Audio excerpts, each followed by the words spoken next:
Muito boa tarde, Brasil. O programa de hoje fala de saúde, muito especificamente com um profissional da área. Nós sabemos, é um profissional pouco conhecido atualmente, que você quase não visualiza. Talvez dos nossos interiores aí, eles sejam mais frequentes. Nas capitais e cidades maiores, eles são quase ausentes. Eu explico por quê. É que hoje, por exemplo, a maioria dos médicos tem uma especificação precisa, né?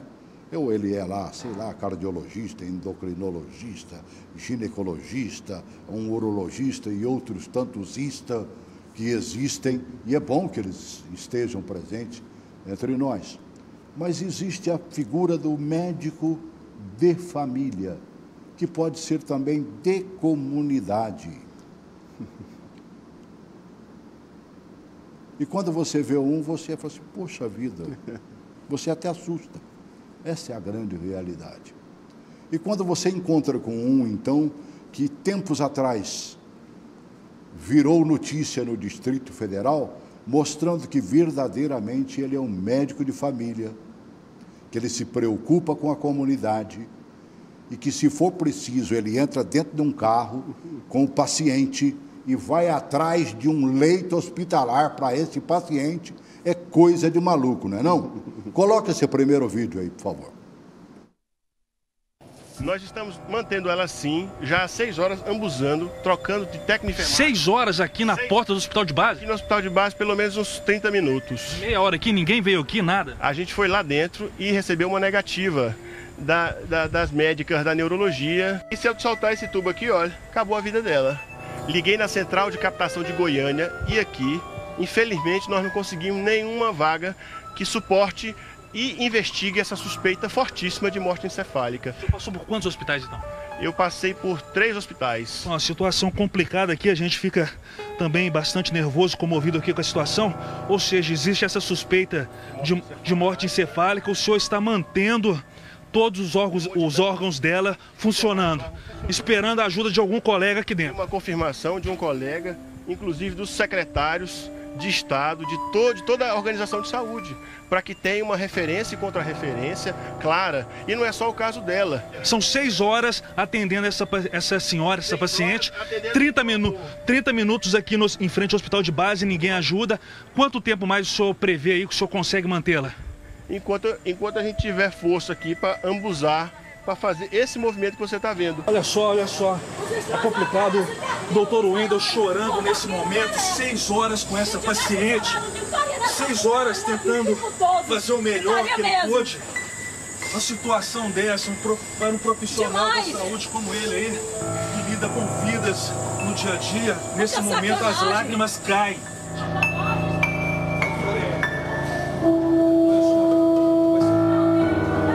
O senhor chegou a ficar emocionado, o senhor ali 6 horas trabalhando ali com a paciente. É difícil falar disso, sabe por quê? Porque eu venho dessa classe pobre, fiz medicina com dificuldade, e exercer a medicina dessa forma é uma forma ruim, a qual eu me coloco, mas eu gostaria que se chamasse a atenção dos governantes, dos secretários, das autoridades, para melhorar não só a saúde pública do DF, mas também do entorno, das pessoas de modo em geral. E eu me emociono porque ontem foi uma criança, amanhã é um baleado, e eu atendo muitas pessoas críticas, e a gente precisa que essa contra-referência funcione à altura.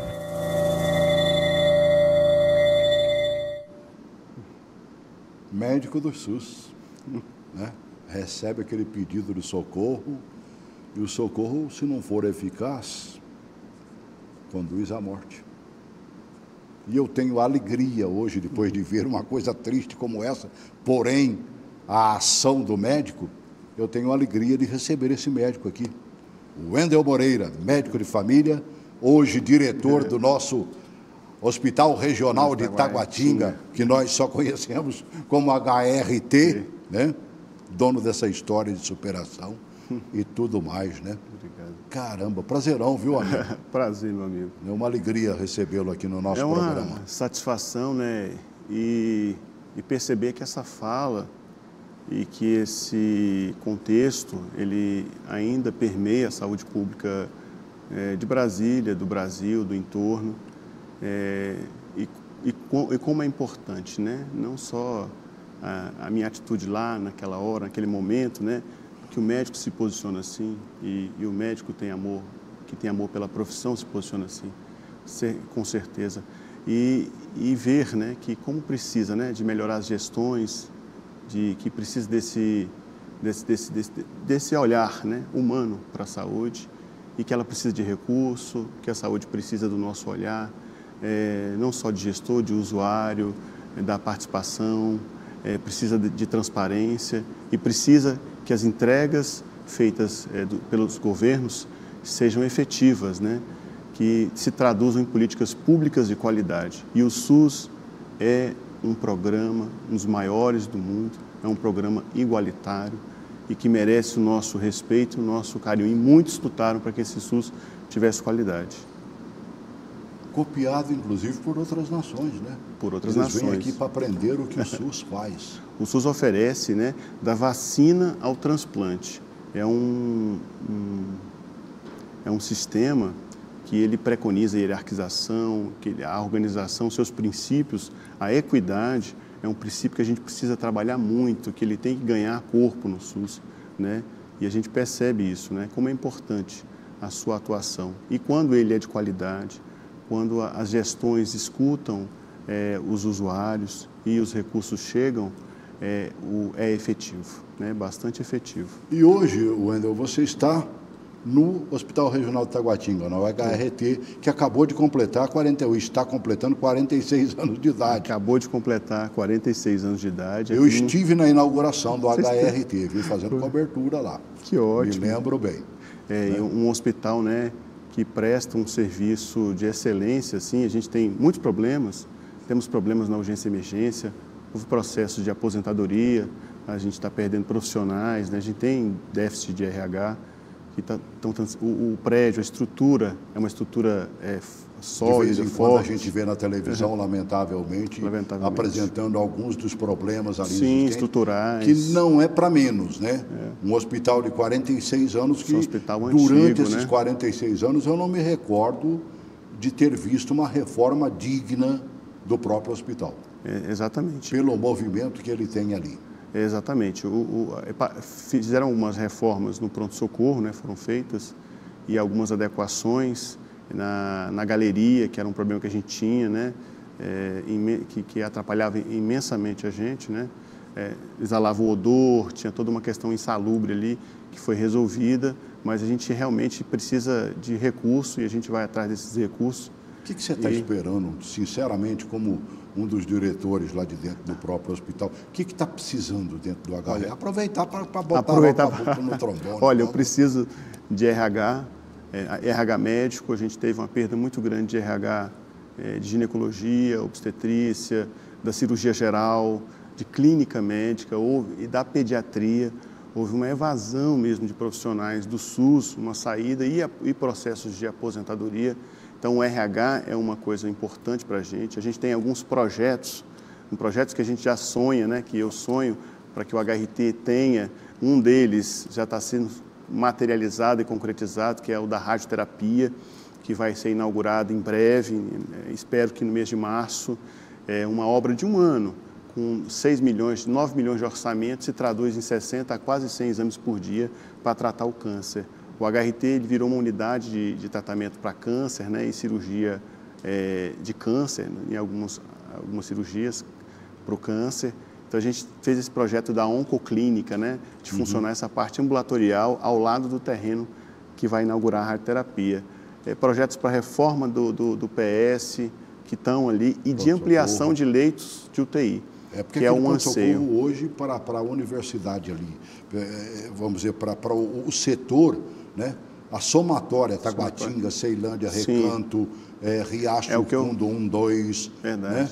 Todo mundo, Samambaia, todo mundo acaba caindo em Taguatinga. Em Taguatinga, Vicente Pires, né? A gente tem ali... Vicente Pires, também esqueci. 5 cidades, mais o entorno, né, de Brasília, que a gente teve um processo, que eu digo, né, que a gente teve uma contração de leitos do SUS, né, diminuição de leitos de internação hospitalar e uma contração de serviços e de leitos de UTI.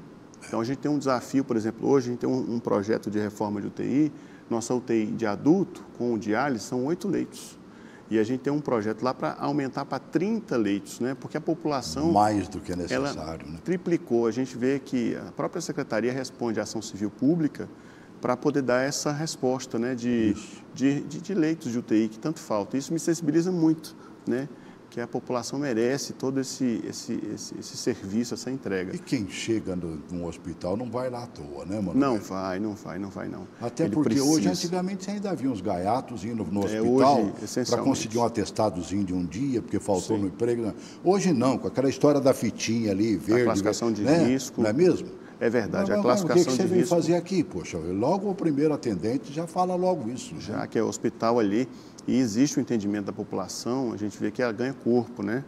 A gente está tendo dificuldade de atender os pacientes de classificação de hospital. Agora, o que eu acho interessante é o seguinte, você está na diretoria, mas continua clinicando lá, né? Continua clinicando ajudando. Que a gente fala mesmo? Sim, atuando, clinicando. Atuando, né? Como estou lá, médico desço, ajudo, faço os transportes de paciente grave, quando precisa de ir para UTI, quando não tem um SAMU disponível, eu faço essa transferência desses pacientes. Atendo no pronto-socorro, atendi lá pela ortopedia. Como eu sou médico de família, a minha formação se deu nesses ambientes, né, de passar pela pediatria, de passar pela gineco-obstetrícia e cirurgia geral e clínica médica. A gente tem esse atendimento, a gente é treinado na medicina de família e também fui interno do HRT.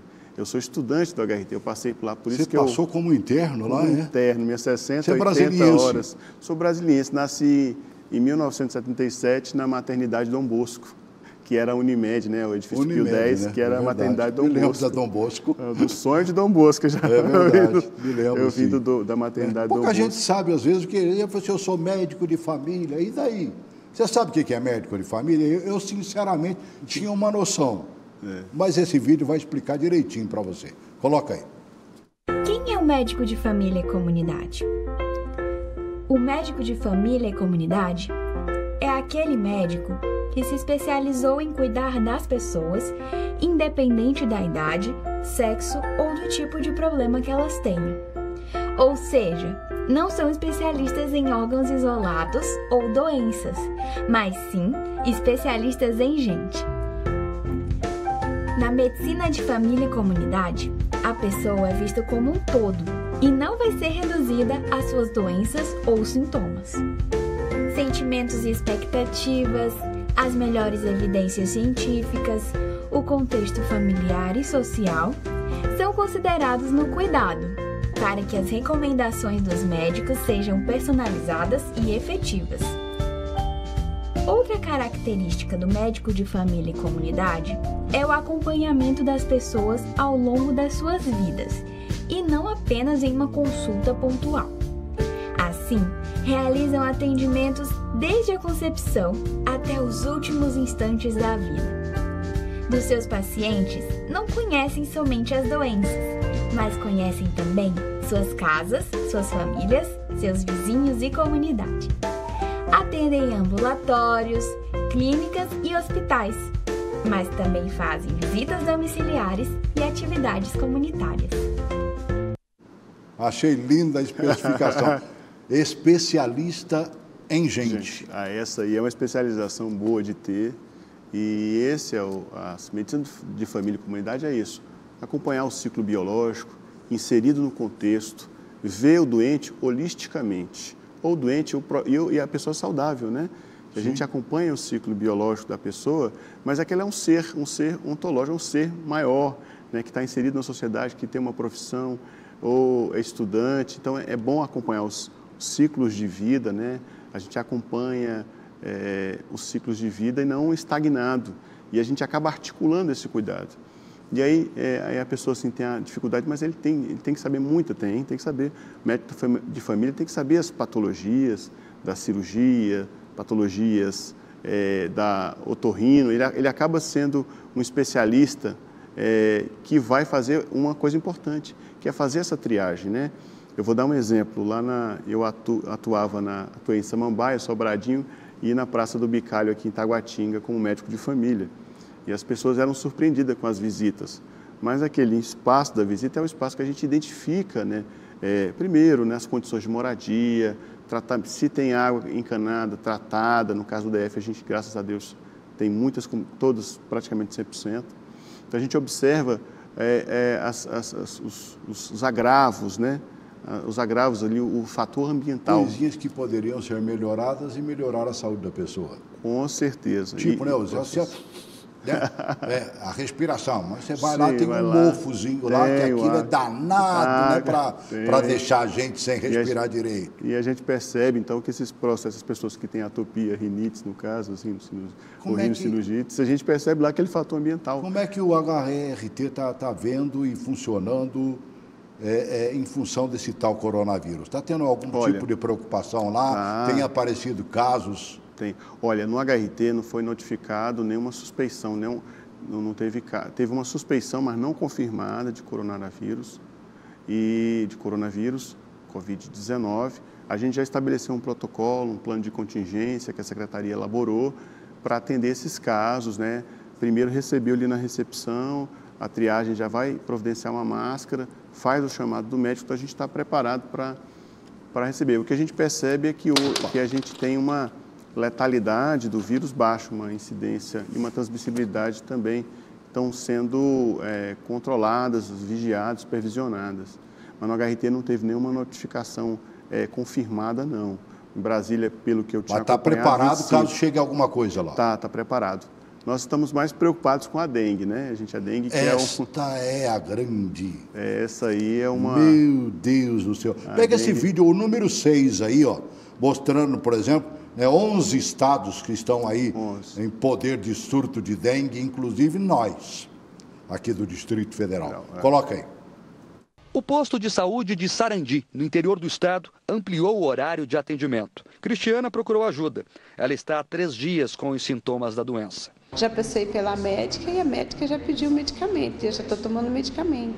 Na cidade vizinha, Maringá, a situação é parecida. 5 postos estão em regime de plantão. Em Londrina, a cada 20 minutos, uma nova pessoa é infectada pelo vírus. Em todo o Paraná, já são 92 cidades em situação de epidemia. Nós tínhamos com a predominância de 10 anos no estado do Paraná do DEM sorotipo 1 e nesse momento nós temos a introdução do DEM sorotipo 2, onde ele vem encontrando toda a população sem imunidade. Só em janeiro foram quase 100 mil casos de dengue em todo o país, um aumento de 16% em relação ao mesmo período do ano passado. Por outro lado, o número de mortes caiu de 58 em 2019 para 14 em 2020. Nós temos emitido alerta, né, para a sociedade como um todo, antecipamos a nossa campanha para os profissionais de saúde, para o diagnóstico precoce e o tratamento adequado desses casos suspeitos de dengue. Não é fácil. Isso é Paraná, são 91 municípios do estado com problema de dengue. A dengue é um problema sério, né? Falou 1 e 2, explica para a gente. Existem 3 sorotipos. A dengue é uma doença, é a febre de quebra-ossos, é o apelido da dengue. Por isso dói tudo, porque né? Porque dói o corpo. Por quê? A dengue é provocada, é um arbovírus, ou seja, é um artrópode, um mosquito, né? A Aedes aegypti, que ele transmite 3 sorotipos de vírus. 1, o 2 e o dengue 4. O sorotipo 2, ele é bastante agressivo, o vírus vai se multiplicar nos músculos, né? Ele vai pela corrente sanguínea, você adquire aquele vírus, transmitido pela picada do mosquito, né? Que normalmente é período vespertino, né? E aquele ocisto da larva até as fases, né? Ele fica ali encistado, ele pode ficar ali dessecado por 1 ano, 8 meses. Ou seja, se receber um pouquinho de água, ele eclode as larvas e libera o ciclo do mosquito. Então, ele é o responsável. Com o vírus, ele vai lá e inocula. A pessoa vai sentir, então, gosto amargo na boca, dor nos olhos, retroorbitário, porque é músculo. Então, ele se prolifera, os músculos sentem muito. Então, a pessoa sente muita mialgia, muita dor no músculo, dor muscular, febre, calafrio, gosto amargo na boca, às vezes dor abdominal, náusea e diarreia e vômito, pode provocar na dengue. Então, a dengue, ela é bastante assim, e esse sorotipo tipo 2, ele é mais agressivo, né? Dá muita dor, causa muita dor, muita prostração. A pessoa fica aí 6 dias. E o risco, né? E a dengue é uma doença que a hidratação é o tratamento. Né? Muitas vezes, a população tem que estar alerta aos sintomas de falta de ar, tontura, dor abdominal, sangramento nasal, o cocô saiu preto, enegrecido, hemorragias, a dengue pode matar. Então, as pessoas que tiverem esses sintomas, sempre procurar atenção médica. No Distrito Federal foram montadas as tendas que vão ajudar, junto com as UPAs, que são a porta de entrada para esse atendimento. Então, a população identificou esses sinais, é urgente. Vai atrás. Vai atrás. Não perca tempo, não. Não perca. E é repouso. Agora, né? tudo que eu tenho ouvido ultimamente, até dos médicos, é o tal do vírus, né? Você está com uma virose, virou uma coisa mais... Isso é uma boa desculpa do médico ou é porque existem as viroses mesmo, doutor? Existem, são muitos vírus. Por exemplo, os vírus, os resfriados comuns, você tem vários tipos de vírus, rinovírus, né? Aí alguns vírus têm importância médica, o vírus sincial respiratório, esse tem importância médica porque eles causam bronquiolite em crianças, né? E aí a gente se preocupa com saber o nome do danado do vírus. Coxsackie vírus. Tem então, uns que são os palavrão mesmo, tem uns palavrões, que são os vírus. E tem alguns vírus de importância médica. O vírus da dengue é de importância médica. Agora, o rinovírus, que é o resfriado comum, ele não é importante para a gente saber se é influenza, para-influenza. Ele provocou aquele resfriado ou uma gripe, a gente não se preocupa, a não ser que ele provoque alguma coisa, por exemplo, que ele provoque morte, né? que ele possa provocar doenças graves, né? que ele possa fazer algum prejuízo, né? Para a pessoa. Por exemplo, a dengue pode matar. Então, esse é um tipo de vírus que a gente se preocupa em identificar ele. Agora, o vírus do resfriado comum, a gente fica tranquilo, que a gente sabe que ali é só o tratamento do sintomático, que com 7 dias, 5 a 7, é autolimitado, vai passar aquela doença, né? E a gente não se preocupa, o médico não se preocupa em identificar o vírus. A pessoa quer saber o nome. Né? Mas aí, por exemplo, são 100 sorotipos de vírus. Até porque a gente nem sabe direito o que é cheio de acho desses vírus, né? Eu gostei de uma animaçãozinha mostrando, né? Ela é pequenininha, né? Mostrando o que são vírus. Sim. Coloca aí. Vírus são os menores de todos os micróbios. Eles são capazes de atacarem praticamente qualquer organismo vivo. Um vírus usa outro organismo, como um ser humano, para ser um hospedeiro. Isto significa que um vírus invade uma célula do corpo e usa partes da célula para se multiplicar. Desta forma, centenas de novos vírus são produzidos, os quais se espalham pelo corpo. Eles também podem contagiar novos organismos. Os vírus não podem sobreviver fora do corpo do hospedeiro por muito tempo. Eles só podem sobreviver por alguns segundos ou minutos, após saírem do hospedeiro. Isso é vírus? Isso é vírus. E agora, aí... passou 5, 7 dias, ele vai embora mesmo? A maioria, pelo menos. A maioria, né? O comportamento dos vírus depende muito, é o que eu falei. Por isso que é inquietante para o usuário, para a sociedade, né? Por exemplo, alguns vírus têm muita importância. A gente tem que saber o nome deles e saber se a pessoa é portadora ou não. Por exemplo, HIV é um vírus. Mas tem um que é silencioso, pouca gente ouve falar, que é o HTLV. Esse vírus, ele é responsável pelo aparecimento de tumores, de câncer, né? Então, as mulheres grávidas, é uma contraindicação para amamentar, que poucas pessoas sabem, né? E aí, nunca isso a gente ouvi falar, doutor. HTLV. E as mulheres é que tem que se preocupar mais com ele? As mulheres têm que se preocupar com eles, com esse vírus, e a gente faz a pesquisa pré-natal. Por isso que o médico de família é importante. Ele vai identificar, faz ali as sorologias maternas, e é onde ele vai identificar esses vírus. Citomegalovírus, esse é um vírus importante, HTLV e HIV, e os da hepatite. Então, esses são vírus de maior importância, por isso a preocupação médica com eles. Agora hoje a maior parte deles tem remédio. Tem cura. Tem tratamento, cura, controle. Vírus, alguns a gente consegue inibir, diminuir a replicação no caso do HIV, mas alguns não têm tratamento. A pessoa é portadora crônica daquele vírus. Que é o que eles estão desesperados para achar no caso do corona agora. O coronavírus, fazer uma vacina para atenuar o quê?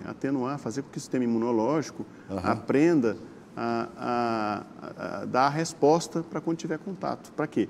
Para evitar o óbito, né? As mortes por doenças respiratórias, que faz a síndrome da angústia respiratória grave. Essa era a preocupação de todo mundo, que se comportasse como SARS, como aquele outro Covid anterior, que foi extremamente agressivo, causa uma grande letalidade, ou seja, a quantidade de exposição versus o número de pessoas que morreram em função daquele contágio, né? Agora, os vírus, eles fazem parte da nossa rotina. Vou dar um exemplo. Os vírus que provocam diarreia, as diarreias, são muito comuns. E a mamãe fica preocupada, mas aquilo ali vai embora. De vez em quando, um almoço manda de bando lá para dentro do hospital HRT, né? Certeza, com certeza. Come uma comida meia torta lá. E aí, os próprios vírus, tem vírus respiratórios, que a criança fase pré-escolar e escolar, e o adulto também, eles entram em contato respiratório, que é os gotículos saliva, aí começa lá uma náusea, vômito, dor abdominal e a diarreia. Também, que é um vírus respiratório. São vários vírus. Agora, o bom é que aquelas doenças mais conhecidas, né, provocadas por vírus, elas têm vacina, né? Uma pena que os pais estão deixando de vacinar os filhos. É um ato totalmente, avisa a sociedade, é um ato totalmente irreprovável, né? Existem N evidências de que as vacinas protegem e baixíssimas evidências de seus efeitos colaterais graves. São efeitos locais, por causa de aditivos que são colocados nas vacinas, não são efeitos. Olha, veja só a varíola, né, que matou tanta gente, né? Quantos cegos nasceram?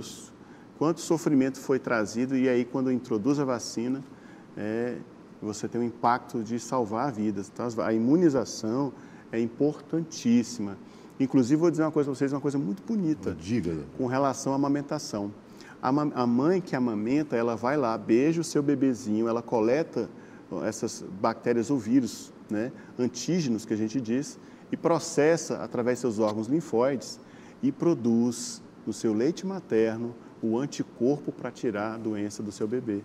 Veja só que ato de amor. Fantástico, hein? Fantástico, né? Muito bonito. Então, a amamentação é fundamental também. Eu ressalto a importância de imunização, amamentação. Isso é o SUS, gente. Isso é o SUS. É prevenir a doença, é diminuir o agravo. Então, a gente trabalha não só com a doença, mas em prevenir a doença, na promoção da saúde, em boas práticas de alimentação, boas práticas de higiene. Então, isso é o SUS. Doutor Wendel, uma coisa que me chama muito a atenção, mas que o médico de família quase sempre ainda é adepto. Nós estamos vendo muitos medicamentos e cada vez mais caros. Esses novos medicamentos, por exemplo, eu uso 2 ou 3 lá na área, né, do coraçãozinho velho aqui, né, que quase que me aleja financeiramente. São muito caríssimos. Mas, no entanto, o chazinho da vovó ajuda muito ainda. E você, como um homem do SUS, sabe disso, né? Sei. Você é a favor da fitoterapia? Sou a favor da fitoterapia, sou a favor dos chazinhos da vovó, são importantes. Agora, algumas doenças, infelizmente, eles precisam de uma abordagem farmacológica que realmente tem evidências, né, que são caras, né, que são importantes, né? Para doenças do sistema, doenças inflamatórias intestinais, doenças reumatológicas, as medicações são caríssimas, né? Algumas doenças cardíacas, mas aí eu vou falar uma coisa sobre a doença cardiovascular importante, que é a hipertensão arterial. A hipertensão arterial, ou a pressão alta, o nosso melhor medicamento não é efetivo como perder 10 quilos. O nosso melhor medicamento não é mais efetivo do que diminuir o sal da comida, o 0 sal. Então, são práticas que a gente estimula que a pessoa tenha, que vai ajudar no seu tratamento. Bom, se aí você aderiu a essas práticas, você diminuiu a gordura, se você diminuiu a ingesta de sal e você faz atividade física e perdeu peso, e mesmo assim você tem que usar a medicação, aí a gente usa a medicação. É o famoso botou o zíper na boca? Né? Ajuda bastante, de todo mundo, inclusive a minha. E melhora mesmo, né? Melhora para todos, né? É para todos. A sociedade, ela aumentou a obesidade pelo acesso, né? A gente está tendo acesso a alimentações até ricas em calorias e pobres, né? Funcionalmente. E a gente tem que controlar mesmo e dar aqueles... Segurar a boquinha. E atividade mesmo, né? física para todos. Eu sou um fã de carteirinha dos fitoterápicos. Até porque, como eu nasci, fui criado junto da minha vovó. Vovó era benzedeira de interior, né? Você sabe o que é isso, né? E aí, como diz o outro, tinha matinho de tudo que você imaginar no quintal dela, né? Vovó, tô com dor aqui, usa isso. Usa aquilo, né? E tudo mais. E o SUS aprendeu um bocado com isso, quer ver? Aprendeu. Coloca aí um pouquinho, por favor.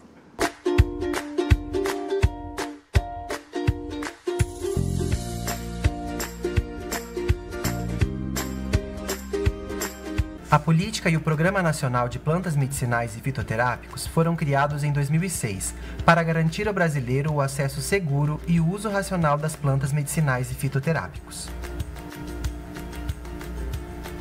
O programa tem o objetivo de inserir plantas medicinais, fitoterápicos e serviços relacionados à fitoterapia no SUS, com segurança, eficácia e qualidade. O SUS oferta em 14 estados 12 medicamentos fitoterápicos, e todos eles constam na Relação Nacional de Medicamentos Essenciais, a RENAME. Espinheira Santa, guaco, alcachofra, aroeira, cáscara sagrada, garra do diabo, isoflavona de soja, unha de gato, hortelã, babosa, salgueiro e plantago. E o boldo, que você falou aqui, né? Não está aí ainda, não adaptaram ali a gravação, né? Mamãe já usava, minha mãe é uma benzedeira também. Quem é que não tem um pezinho de boldo meio que à disposição, né, amigo? E tem uma eficiência, e os estudos mostram, né? Que a gente faz essa fitoterapia como adjuvante para ajudar e realmente melhora. Ele mostrou o guaco ali? Mostrou? Mostrou o guaco. Mostrou, né? O guaco. O meu cardiologista, né, Dr. João Ney, ele, quando tinha um probleminha, o peito meio encatarrado, ele não queria que usasse os broncodilatadores, né? Que complica a vida do cardíaco. E aí mandava usar chá de guaco e o trem resolve. É impressionante, né? Impressionante, resolve bastante. E é importante, né? A fitoterapia é mais um arsenal terapêutico, né?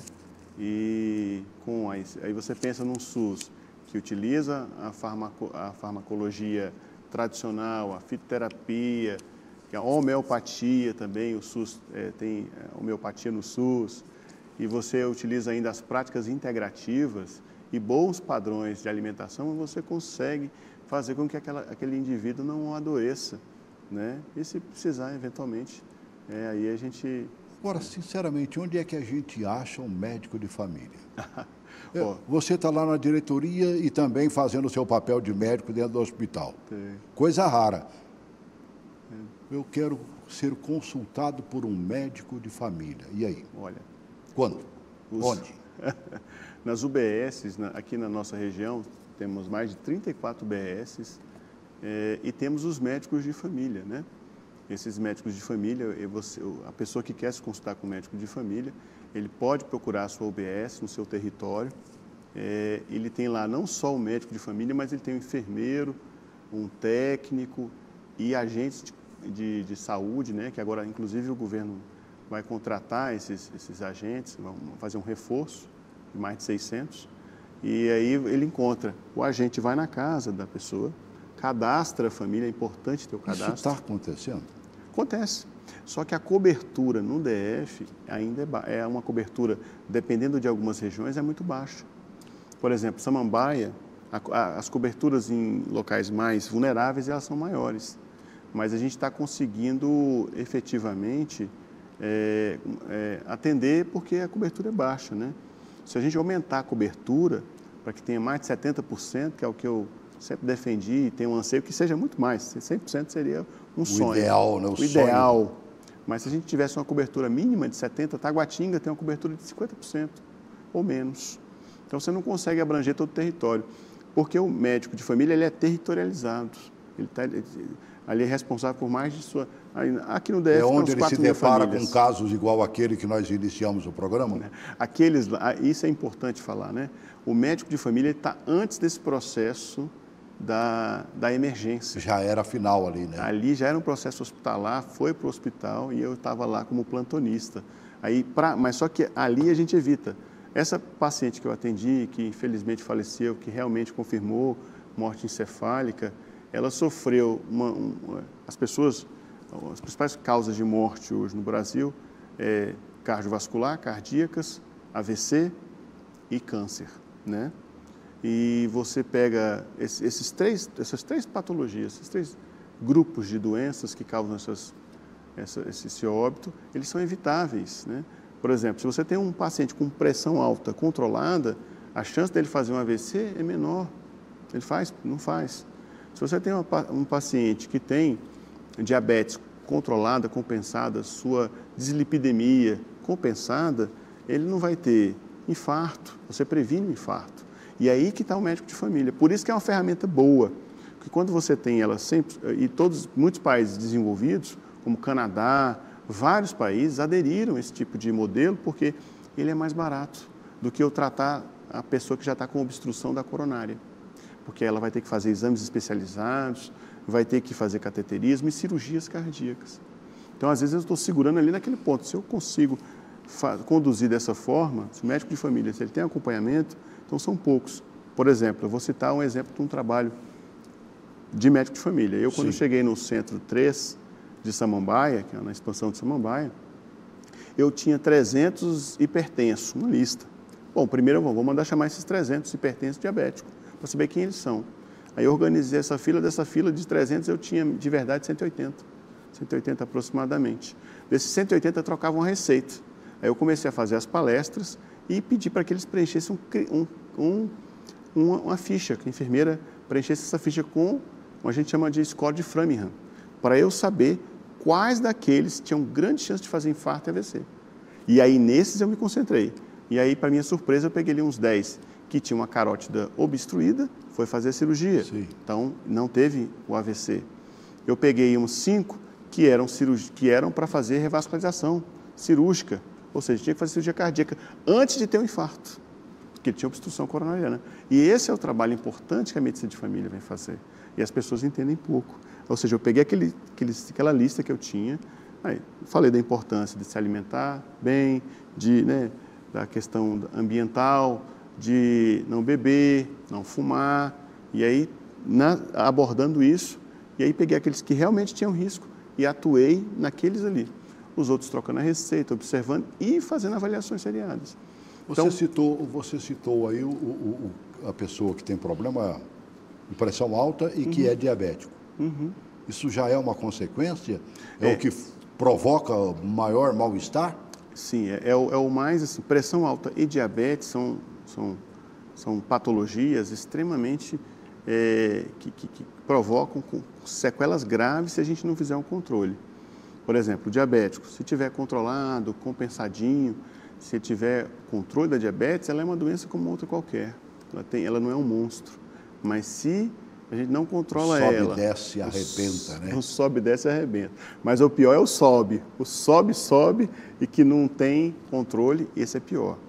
Por exemplo, um paciente que tem as suas glicemias médias maiores que 250, esses vão sofrer com aterosclerose, com obstrução das artérias, vão ter mais chance de ter AVC, infarto, doença renal crônica, terminal. Então, é para esse tipo de... É essa abordagem que os médicos de família essas UBSs que tem espalhadas estão aí para fazer. Essa aí é a promoção da saúde. O Hospital de Taguatinga sempre foi de referência para diabetes, né? Sempre foi de Doutora referência. Emerlinda, que trabalha. Doutora Emerlinda? Doutora Emerlinda, conheço, sou fruto daquela... Conheceu na época, ela parece que se aposentou, né? Já ela não nos deixa, não. Mas ela permanece... Permanece colaborando, ela é uma autoridade internacional. Eu sei disso. De neuropatias. Inclusive, doutora Emerlinda, aqui ao vivo, olha, tem um projeto do Centro de Referência de Diabetes, que é o final da minha gestão, e eu quero que saia do papel, porque Taguatinga merece, essa é uma promessa. Fiz com a doutora Patrícia, nós estamos juntos nessa, para montar esse centro de referência de diabetes, que ela tanto sonhou, e que, se Deus quiser, eu vou cobrar, e vai sair do papel, que é um sonho dela. E lá faz o pé diabético, nós somos referência no pé diabético, no tratamento de diabetes e obesidade, na endocrinologia. Centro de Referência de Diabetes. Foi criado por ela, né? Criado por ela, o serviço de endocrinologia. Eu conheço inúmeras nações que mandaram seus representantes para ver como funcionava esse Centro de Referência de Diabetes dentro do Hospital Regional de Taguatinga. Copiaram e levaram para lá e deve ter melhorado. Exitosamente, os pés diabéticos, a diabetes, a obesidade, e ela montou esse serviço de diabetes lá, de endocrinologia, e a gente queria que esse centro ganhasse um espaço próprio para eles, ampliado, que a gente conseguiria dobrar o número de atendimentos, dado o número de residentes e internos que ajudam eles lá no HRT, né? Ela é uma pessoa respeitada. Nós temos grandes vultos no HRT. Eu queria aqui falar desses vultos, né, do HRT. Que a doutora Emerlinda é um grande vulto desse HRT. A gente fez até uma homenagem, o auditório passou a se chamar um grande clínico médico, doutor Zapata, é uma grande figura do HRT. E temos outras grandes figuras que eu gostaria de... O tempo, se eu fosse passar aqui 50 minutos só falando desses grandes médicos que passaram ou estão lá dentro. Estão no HRT. Eu conheço inúmeros deles. Né? Doutora Ermelinda, eu tive a santa felicidade de fazer reportagens com ela, várias vezes. Perdi até o nome da uma e a respeito como nunca. Agora, uma coisa que eu vou lhe perguntar como médico de família. A necessidade do médico, que eles hoje chamam de médicos pelo Brasil, né? Que é o médico em cada dos municípios mais longínquos, né? E que isso está um tanto quanto afetado quando cortaram aquele acordo que havia com a Cuba. É verdade que era um acordo, como diz o outro, até para o coitado do médico, era ruim, recebia uma mixaria e 70%, 80% do que era pago pelo governo brasileiro ia para o governo cubano, mais certo do que nunca. Agora, eu estava vendo, por exemplo, o Congresso Nacional manteve o veto a 3 itens do projeto de lei de conversão da medida provisória que institui o programa Médicos pelo Brasil como gerenciamento da Agência para o Desenvolvimento da Atenção Primária à Saúde. O ponto vetado mais polêmico é exatamente referente à revalidação de diplomas de medicina por universidades privadas. Só as públicas é que podem fazer essa revalidação. Isso aconteceu no Congresso, bota só o dia da votação lá, tantos votos. Coloca para mim, para a gente lembrar aí. Está encerrada a votação. Está encerrada a votação. Senhor presidente. Aê! Faltou 2. Boa. Muito bom. Votaram sim 170, votaram não 255. Viva todos os médicos brasileiros. Senhor presidente, precisava para derrubar o veto de 258 votos.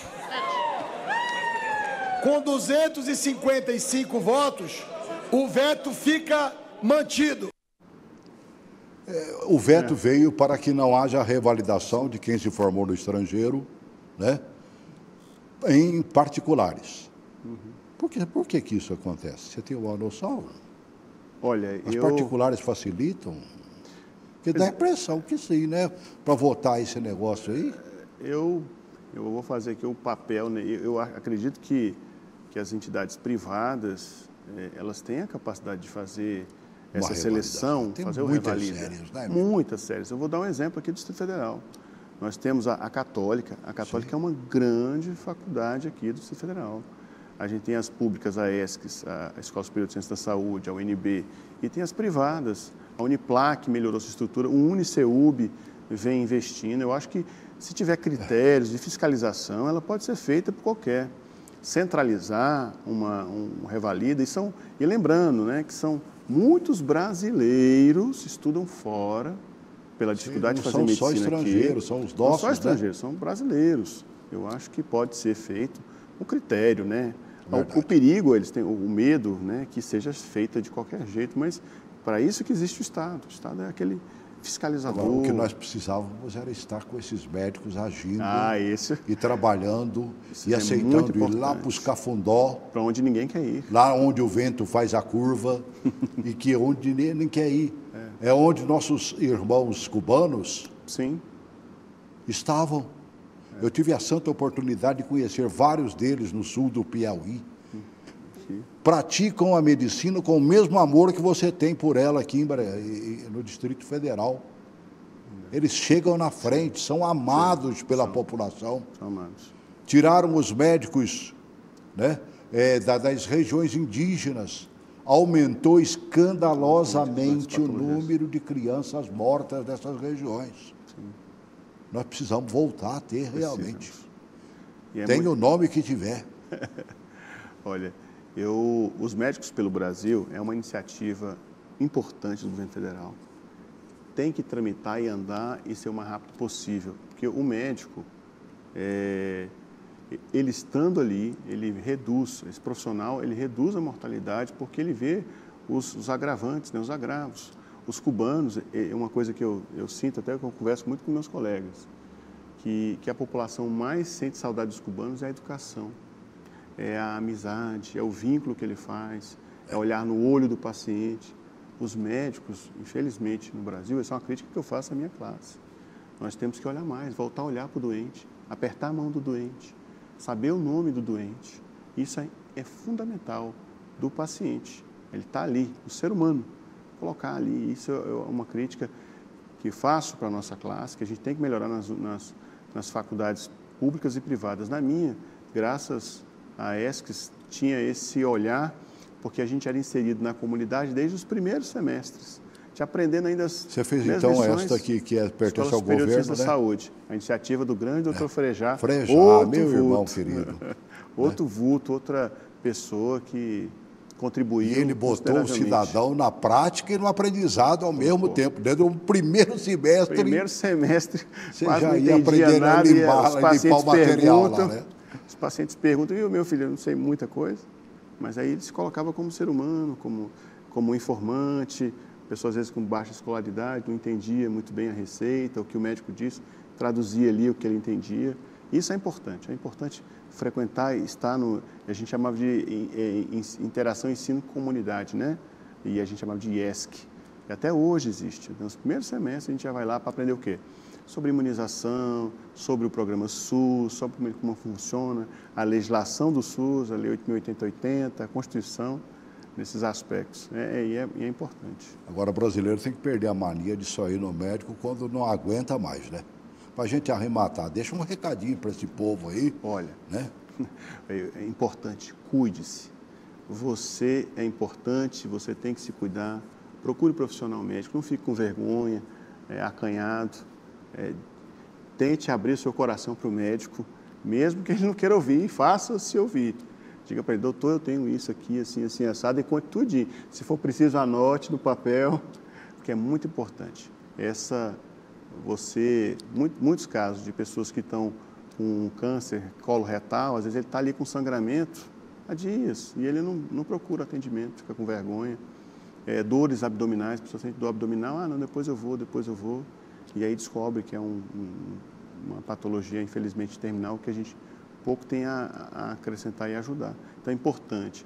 No nosso meio, câncer de colo uterino, faça as suas prevenções, anualmente ou conforme os protocolos.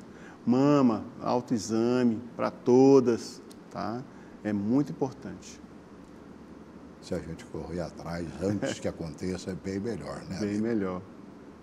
Para isso, nós temos a figura do médico de família. Ah, isso tem. E é bom, viu?